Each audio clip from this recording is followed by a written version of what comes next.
if categories dissolve, especially fundamental ones, the culture is dissolving because the culture is a structure of category. Mm-hmm. That's what it is. Right. So, and in fact, culture is a structure of category that we all share. So we see things the same way. Well, that's why we can talk. I mean, not exactly the same way, because then we'd have nothing to talk about. But roughly speaking, we have a bedrock of agreement. That's the Bible, by the way. So I just walked through the Museum of the Bible in Washington. That was very cool. It's a very cool museum. So the structure, that's what the Bible it's what provides. I figured out. I just figured this out this week. So it was a cool thing to walk through because it's chronological. They have one floor which is the history of the Bible. But it's not exactly that. It's really what it is the history of the book. Now, in many ways, the first book was the Bible. I mean, literally, because at one point there was only one book. Like, as far as our Western culture is concerned, there was one book. And for a while, literally, there was only one book. And that book was the Bible. And then before it was the Bible, it was it was scrolls and it was writings on papyrus. But we were starting to aggregate written text together.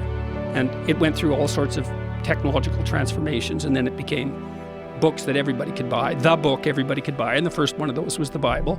And then it became all sorts of books that everybody could buy. But all those books, in some sense, emerged out of that underlying book. And that book itself, the Bible isn't a book, it's a library. It's a collection of books. And so what I figured out was, partly because I was talking to my brother-in-law, Jim Keller, who's the world's greatest chip designer and has now designed a chip that's as powerful as the human brain, which is optimized for artificial intelligence learning, by the way. And so I talked to him about that. He said, "You heard of the internet?" I said, "Yeah, Jim, I've heard of the internet." He said, "This is way more revolutionary than that." So in any case, we were talking about meaning in text because we were talking about translation and the problem of understanding text. And Jim said, the meaning of words is coded in the relationship of the words to one another. And the postmodernists make that case, that all meaning is derived from the relationship between words. That's wrong because, well, what about rage? That's not words. And what about moving your hand? That's not words. So it's wrong, but part of it's right because the meaning we derive from the verbal domain is encoded in the relationship between words. So now then you think, well, let's think about the relationship between words. Well, some words are dependent on other words. Some ideas are dependent on other ideas. The more ideas are dependent on a given idea, the more fundamental that idea is. That's a definition of fundamental. So now imagine you have an aggregation of texts in a civilization. You say, which are the fundamental texts? And the answer is, the texts upon which most other texts depend. And so you'd put Shakespeare way in there in English because so many texts are dependent on Shakespeare's literary revelations.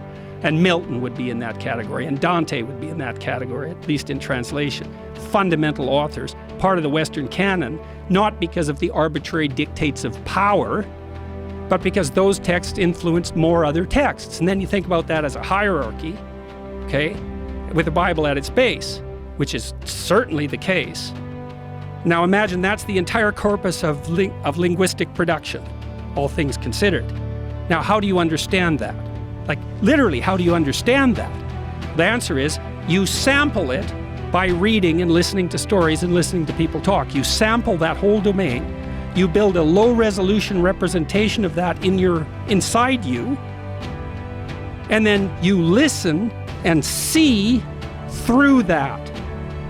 And so it isn't that the Bible is true. It's that the Bible is the precondition for the manifestation of truth, which makes it way more true than just true. It's a whole different kind of truth. And I think this is not only literally the case, factually, I think it can't be any other way.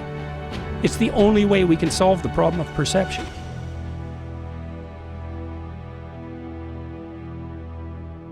What is my favorite biblical story?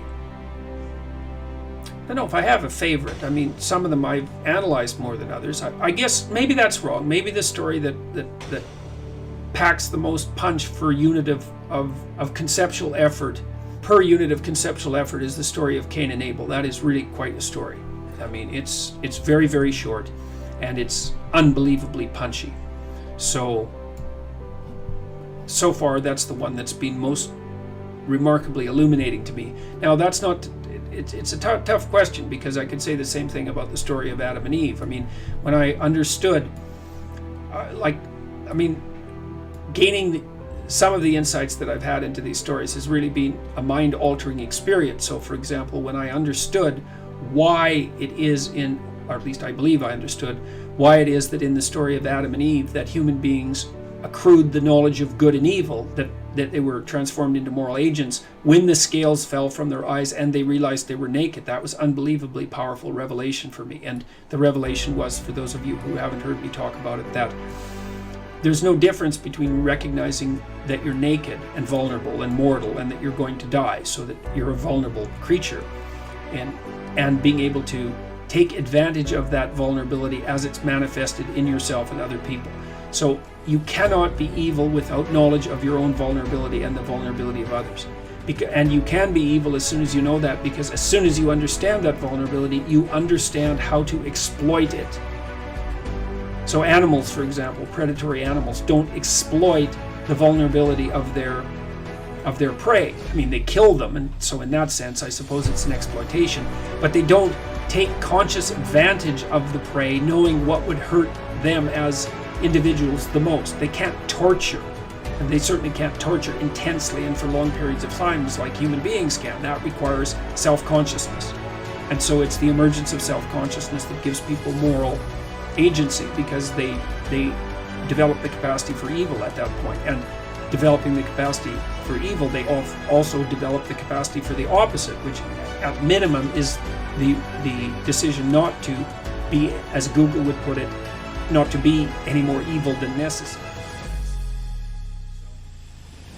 You know, one of the things Nietzsche said about Christianity, he was a great critic of Christianity, although also a great friend in a very peculiar way, in that sometimes your best friend is the one who points out your weakest properties, let's say.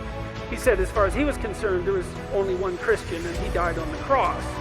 And that's a, you know, perhaps an extreme statement, but one worth giving some consideration to. It's like, well, then you look at what are you called upon?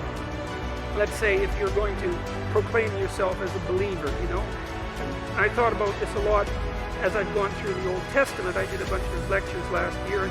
So what are you called upon? Well, you're called upon initially to act out the spark of divinity that's within you by confronting potential with the logos that's within you, which means to take the opportunities that are in front of you, the potential future, and to transform it into the present in the best possible way, using truth and courage and careful articulation as your